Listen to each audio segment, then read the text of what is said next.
بسم اللہ الرحمن الرحیم۔ السلام علیکم معزز طلباء کرام، آپ سب کیسے ہیں؟ آج ہم نور الانوار کے سبق نمبر 239 کو پڑھیں گے۔ آج کے ہمارے سبق کا عنوان ہے حقیقت کا حکم اور مجاز کی تعریف۔ آج کے ہمارے سبق کی عبارت وحکمھا وجود ما وضع لہ سے شروع ہوتی ہے۔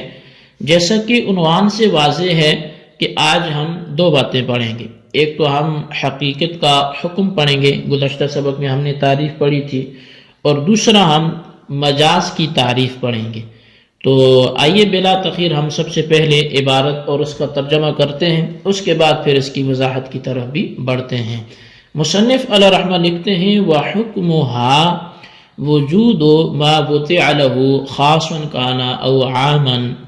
اور حقیقت کا حکم معنی موضوع لہو کا ثابت ہونا ہے، خواہ وہ خاص ہو یا عام ہو۔ تو وجود کا معنی ہم نے کہا کہ معنی حقیقت موضوع لہو کا ثابت ہونا ہے، تو پایا جانا ہے، ثابت ہونا ہے، ایک ہی بات ہے۔ فَإِنَّ الْحَقِيقَةَ تَجْتَمِعُ مَعَ الْخَاصِ وَالْعَامِ جَمِيعًا، بے شک جو حقیقت ہے یہ خاص اور عام دونوں کے ساتھ جمع ہوتی ہے۔ فَإِنَّ قَوْلَهُ تَعَالَى يَا أَيُّهَا الَّذِينَ آمَنُوا ارْكَعُوا وَقَوْلَهُ تَعَالَى وَلَا تَقْرَبُوا الزِّنَا خاص بِاعْتِبَارِ الْفِعْلِ، بے شک اللہ تبارک و تعالیٰ کا یہ فرمان کہ اے ایمان والو تم رکوع کرو، اور دوسرا فرمان کہ زنا کے قریب نہ جاؤ، یہ خاص ہے فعل کے اعتبار سے۔ وَهُوَ الرُّكُوعُ وَالزِّنَا، جو پہلی آیت میں رکوع ایک خاص پہل اور دوسری آیت میں زنا ایک خاص پہل ہے۔ وَعَامٌ بِاعْتِبَارِ الْفَاعِلِ وَهُمُ الْمُكَلَّفُونَ، اور یہ عام ہے فاعل کے اعتبار سے، اور فاعل کون ہیں؟ وہ مکلفون وہ مکلفین ہیں کہ جن کو اس حکم کا پابند کیا گیا ہے۔ وَأَمَّا الْمَجَازُ فَإِسْمٌ لِمَا أُرِيدَ بِهِ غَيْرُ مَا وُضِعَ لَهُ لِمُنَاسَبَةٍ بَيْنَهُمَا، اور مجاز اس لفظ کا نام ہے جس سے معنی موضوع لہو کے غیر کا ارادہ کیا گیا ہو۔ لما ارید بھی، جس سے ارادہ کیا گیا ہو، غیر ما وضع لہو، اس کا کہ جس کے لیے اس کو وضع نہیں کیا گیا، لمناسبت بینہما، ان کے درمیان مناسبت کی وجہ سے، ای اسم لکل لفظ ارید به غیر ما وضع لہو لأجل مناسبت بین المعنى الموضوع لہو وغیر الموضوع لہو، یعنی مجاز ہر اس لفظ کا نام ہے کہ جس سے مراد لیا گیا ہو غیر ما وضع لہو، غیر معنی موضوع لہو مراد لیا گیا ہو۔ کیوں لیا گیا ہو؟ کہتے معنی موضوع لہو اور معنی غیر موضوع لہو کے درمیان مناسبت کی وجہ سے۔ وَاحْتُرِزَ بِهِ عَنْ مِثْلِ اسْتِعْمَالِ لَفْظِ الْأَرْضِ فِي السَّمَاءِ مِمَّا لَا مُنَاسَبَةَ بَيْنَهُمَا، اور اس قید سے احتراز، لِمُنَاسَبَةٍ بَيْنَهُمَا کی قید سے احتراز کیا گیا ہے لفظ ارض کے فی السماء، آسمان کے معاملے میں استعمال ہونے کی مثال سے،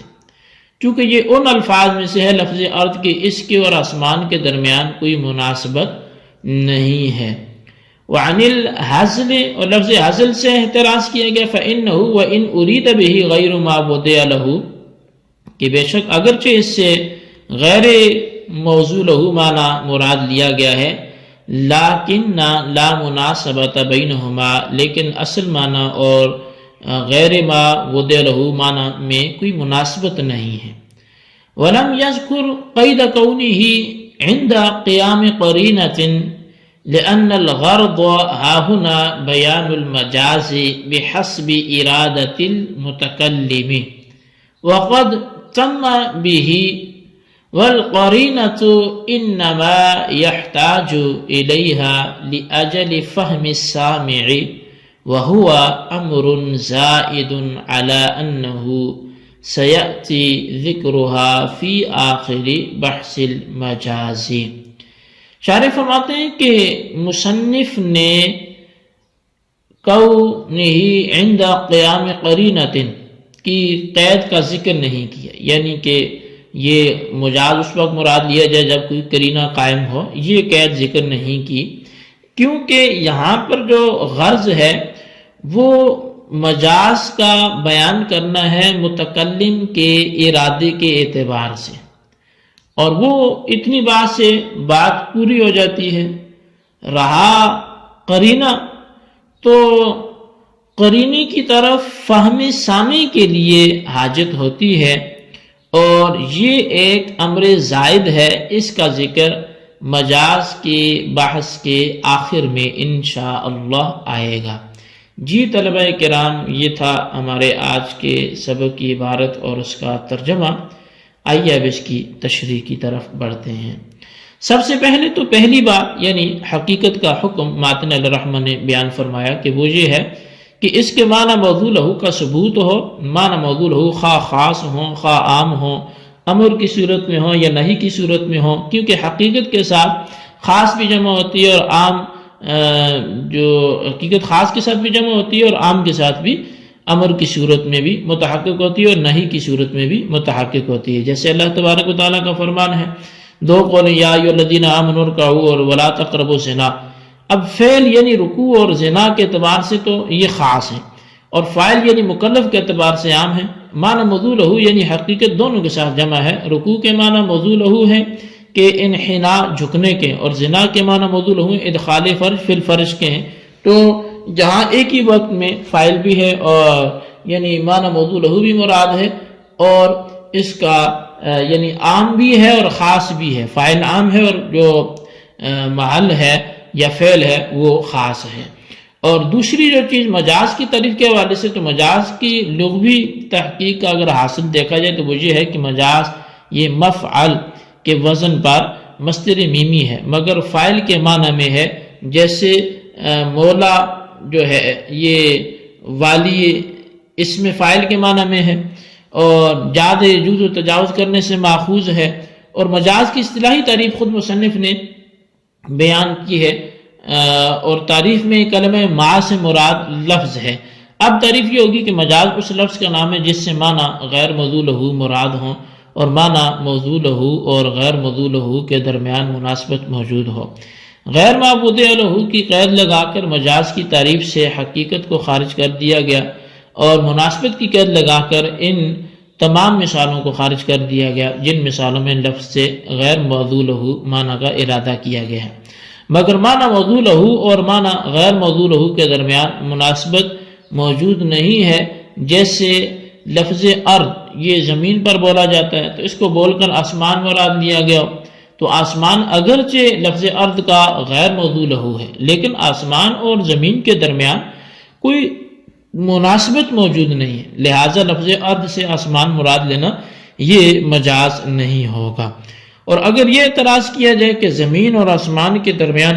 تقابل کی نسبت موجود ہے، لہٰذا ارض کو آسمان کے معنی میں استعمال کرنا درست ہونا چاہیے، تو اس کا جواب یہ ہے کہ زمین اور آسمان کے درمیان تقابل غیر مشہور ہے، لہذا اس کا اعتبار نہیں کیا جائے گا۔ اب شارح فرماتے ہیں کہ مناسبت کی قید کے ذریعے حزل سے بھی یہ احتراز کیا گیا، کیونکہ حزل کہتے ہیں کہ لفظ سے نہ اس کے حقیقی معنی مراد ہوں اور نہ مجازی معنی مراد ہوں، بلکہ ان کے علاوہ اور کچھ مراد ہو، یعنی تفریح طبع مراد ہو، اور اس تفریح طبع اور معنی حقیقی کے درمیان چونکہ کوئی مناسبت نہیں ہوتی، اس لیے حزل یعنی مذاق وغیرہ یہ مجاز ہونے سے خارج ہو جائے گا، اس لیے کہ معنی حقیقی اور معنی مجازی کے درمیان مناسبت کا پایا جانا ضروری ہے۔ شارح رحمہ نے فرمایا کہ مصنف نے مجاز کی تعریف میں عند قیام قرینۃ کی قید ذکر نہیں کی، یعنی مجاز اس وقت ہوگا جب قرینہ موجود ہو، ایسی کوئی قید مصنف نے ماتن نے نہیں لگائی، اگرچہ مجاز کے لیے قرینے کا ہونا ضروری ہوتا ہے، کیونکہ یہاں مجاز کو ارادہ متکلم کے اعتبار سے بیان کرنا مقصود تھا جو اس نے ماتن نے بیان کیا، تو اس لیے آپ نے